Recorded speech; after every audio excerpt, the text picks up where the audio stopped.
So I am out here with the Wandering Woodsman at the Old Hanover, or known as the Manada Presbyterian Churchyard. This was established in 1736. I think it's also called some of the Old English or churchyard cemetery. This is out near Grantville. It's off of 743, right past 81. It's off a road called Ridge Road. We had done a video at Derry Presbyterian Church, which is, that cemetery is actually slightly older. It's like 1720s. There are some French and Indian War veterans buried here, along with the Revolution, War of 1812, and Civil War people buried here. It's a really beautiful cemetery out here, and we had done that one for his the Derry Presbyterian Church for Cliff's French and Indian War series. So this is partially part of that, but it's also just a really cool old cemetery, and just to have graves that are that old is pretty neat. This is a tremendous part of history, and especially here on July 4th, we celebrate the individuals that have allowed us to have our independence and our freedom. And these men that are buried here were a major part of that, and founding our country and making it what it is today.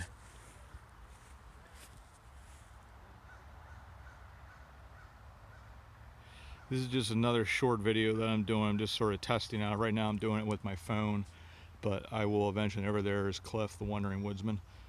I'm going to get a camera that I can do all this with. When I do my introductory video, I'll explain some of my history. Part of it is filmmaking schooling, so hopefully I can get a pretty good film camera and start making stuff, starting with Anvil in that hometown, which is right now is my hometown. It's exciting going on this adventure and starting all this, but this is a great opportunity. Cliff had talked to me about doing this cemetery and coming out here, and really wasn't originally planning on filming, but I figured it'd be sort of cool to do that. I believe he also said there are two U.S. congressmen, or maybe Pennsylvania congressmen, that are also buried here, so it'd be relatively early congressmen, because a lot of these, I mean, there are some that are from Civil War, but majority is pretty early, like Revolutionary War, 1812 period. So I always found like the old tombstones really unique, just the writing on them, and every single one of these people has a story, and it's exciting when you see, every one of these people had family that loved them, and a history, and some pretty extraordinary adventures and things that they went through. And you get to come out here and you get to see these people, and you wish you knew. This is pretty cool here, actually. In memory of John and Isabel Craig, killed by Indians, 22nd of October 1756. Hey Cliff, he's gonna come over then. This is a pretty unique tombstone there. It's sort of cool when we're doing these history series, and it's like that there's two sides of the story. There's good and bad on both sides. This war is something that humanity was never meant for. It's just, unfortunately, it's an ugly side of our history, and a lot of times in the French and Indian War, we'll be like, oh, the Indians were the bad guys, and in a lot of cases they weren't. We were encroaching on their land, and a lot of bad things happened between both sides. But this is pretty neat right here. It looks like it's a newer mark.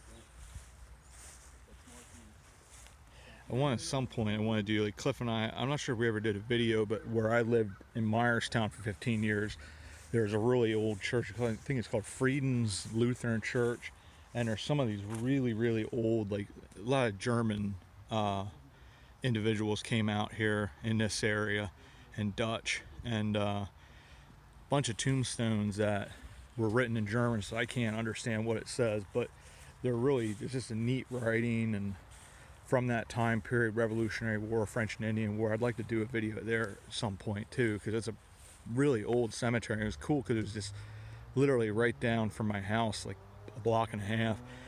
And so much history sometimes is just that close and you don't think about it. And I've always been a big history buff, but have never always paid attention to the different things that are just right, outside your door.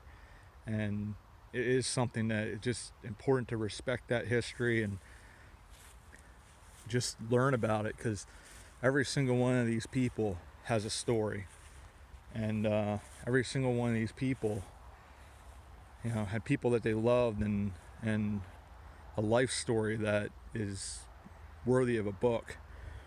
And so often we forget about that, and we live our own lives and don't think about everybody that's come before. I really like the 1778, just how the sevens are done is really, really neat.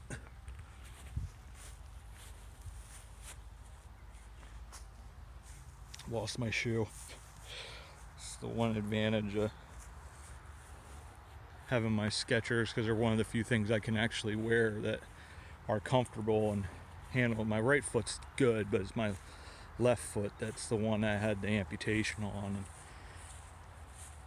I'm doing reasonably well with it, but it's still a struggle. I'm thankful for my friend Jim, who gave me an opportunity to do landscaping. With COVID, there's not a whole lot of options out for something that I should probably be doing for work. Is I should be sitting down or whatever. But he took a chance on me.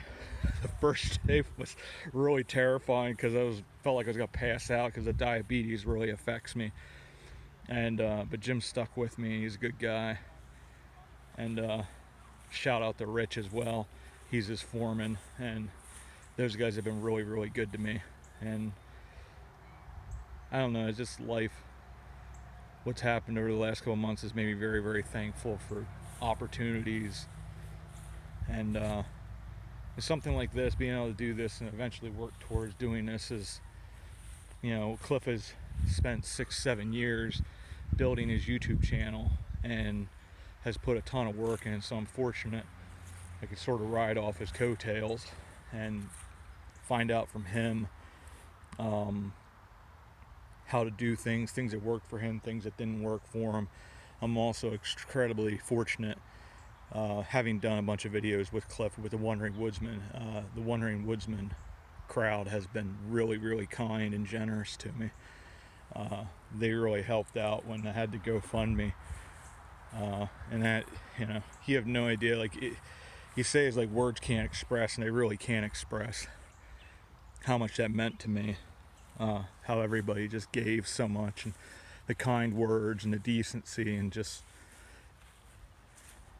really changes your perspective on things and makes you thankful, and see that there is a really, truly beautiful side of humanity that's out there, and the better angels can help get you through even the toughest times.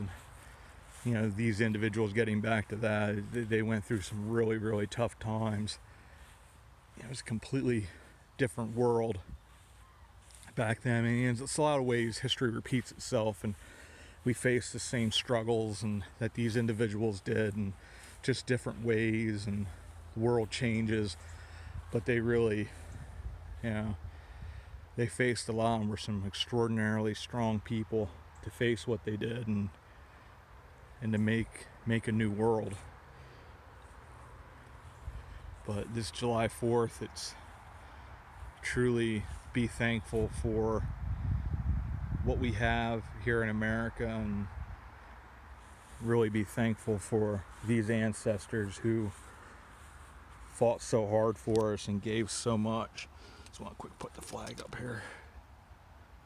Fell over. I always love these little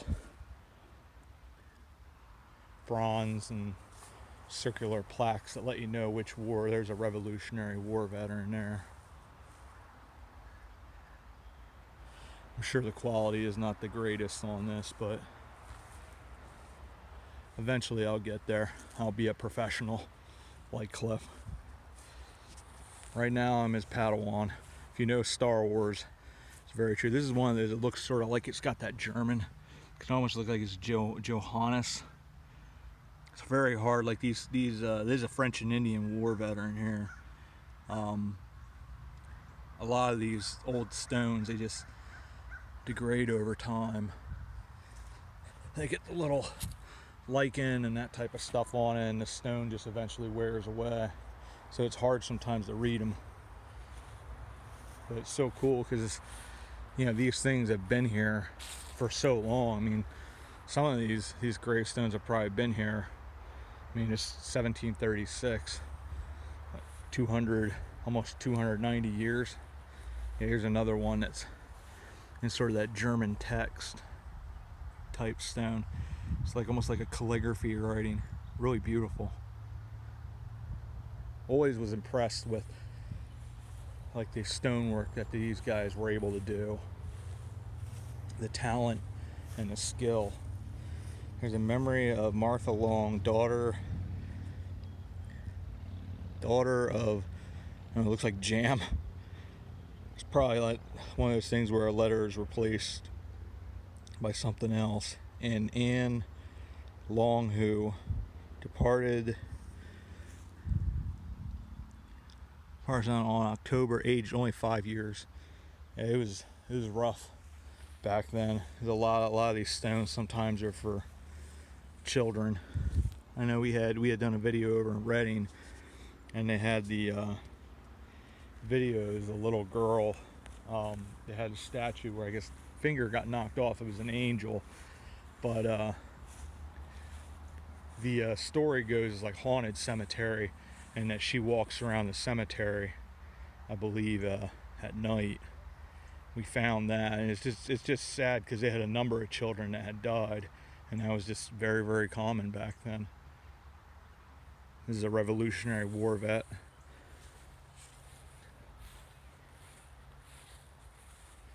A nice bench. See these tiny tombstones. Like sometimes I think some of them are. Cliff had explained to me that some of those are like where the end of the grave is. It's not actually a tombstone, but some of them actually are tombstones. I'm not really sure. I don't know enough about it. But I think that's what some of those are. And I'm noticing too in a lot of these things they have these like badges that are on there. Let me see what that is. Not really sure. I think it has something to do with those who serve. I know there's an organization that having one of those plaques in front that they said that they came in and redid the stonework on the wall that is around this, so that's probably from them.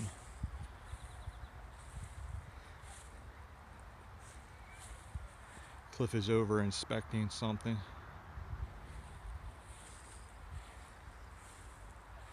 Another, I think this is a Revolutionary War. Yeah, those are both Revolutionary War,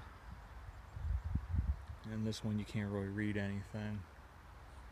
I always like these things where they're sort of above the ground. There's a bunch of them over in that Myerstown Cemetery for the Friedens Lutheran that I want to do a video on Myerstown as well. I lived there for 15 years. I really like a series of books. It's called Images of Across America. I think it's done by like Arcadia or Acadia Press. And I just bought one for Annville, and I also got one for a town called Cornwall, and I think Shenandoah, which is in I believe Schuylkill County. There's another Revolutionary War vet, and there's another one of those badges. But they're really cool because they sort of have the history of the town and all that, but they have a pictorial history. A lot of them, like they'll have some of them are postcards across America as well. And there was a guy in Myerstown. He lived right, less than a block from me, and he had, I forget what the name of it is, but it has a name for people that collect postcards. And he had an actual, like on the first floor of that building, he actually had a museum I'd like to check out sometime. Probably Cliff and I both go there and check it out because, the history, the pictorial history is just extraordinary. In these books they'll show, like they'll start like, you know, some of the stuff that say founding like 1800s or whatever, and it'll go through into the teens. Then you'll go like World War II period, go into like maybe say the 50s and 80s and all that kind of stuff, and you get to sort of see the buildings as they progress through time. A lot of the shame of it is you'll have a number of the buildings that have just been torn down, and it's just like in Annville. It was when we did the video searching for history for that, I hadn't gotten the book in yet, and so we didn't have all our facts straight. We were going off of a lot of stuff off of Wikipedia and off of the internet, and some of it wasn't quite straight. And but when I got the book, then I got to see where a number of the buildings were, which ones we had sort of misnamed, if you will. And but it was pretty neat that here's a person that lived across the entire century, born March 18th, 1800, died September 27th, 1900, aged 100 years, 6 months. I believe that's here 6 or 8 days. His wife Caroline, looks like she was 1818 to 1900. She was 82 years old, and she passed away at Hampton. This is really neat. Always, a lot of people will be like, "Oh, it's this is morbid," and it's like, and it's not. It's just, it's another part of history that is always going to remain. There's a couple different. I like the little family cemeteries, but a lot of that sometimes you have to be careful because private land, and you want to be careful of not revealing where the stuff is, because you unfortunately do have that certain crowd that likes to go out and damage cemeteries for whatever reason. They get their kicks out of it. But anywho, this was a lot of fun. This is a really cool thing to see. It's always fun going out here with Cliff and just exploring and checking out these different places, this history. And this is a cool little video, and I'll be posting this and putting it up on not just the Facebook page, but I'll put it up as well on the YouTube channel, the historic or hometown historian. I don't even know what my own name is. I'm having issues, but thanks for coming along, and hopefully we can continue to do this. I want to check out one of the next church cemeteries when I start doing some of these smaller videos until I really start to get good at this. It's called, I think, Beenagles Church. It's actually on the National Registry of Historic Places. Really old Lutheran, I believe it's a Lutheran church. And there's a really old cemetery with that as well, and that's another one that's really close to my house. I live in a little town called Steelestown near Annville. Beautiful little village, I guess you can call it. Really fortunate to live there, fortunate to have the landowners take care of me and have looked out for me and stuff like that, and then my neighbors have been phenomenal as well. So it's a cool experience. It's cool to do this with you guys, and I look forward to a lot more adventures and checking out more cool historical places. And when I do my introductory video, I'm going to go through what the channel is going to be about, what it's all going to be researching, how I'm going to go about the videos, a little bit of history with myself, friendship with Cliff the Wandering Woodsman. We've been friends for 26 years now, because I think I was 15, he was like 18. I think he was a senior in high school at Lebanon Christian Academy, and I was a freshman. And he was somebody who just took an interest in me, and we meshed. We're very different in a lot of ways, but there's a lot of similarities, and real close-knit friendship. We've both gone through quite a bit, and we've both been there for one another, and good times. Fortunate to have him in my life. He's a good guy. We talk about each other being brothers because we're that close, and I consider him family. So, all right, cool. We will see you about town.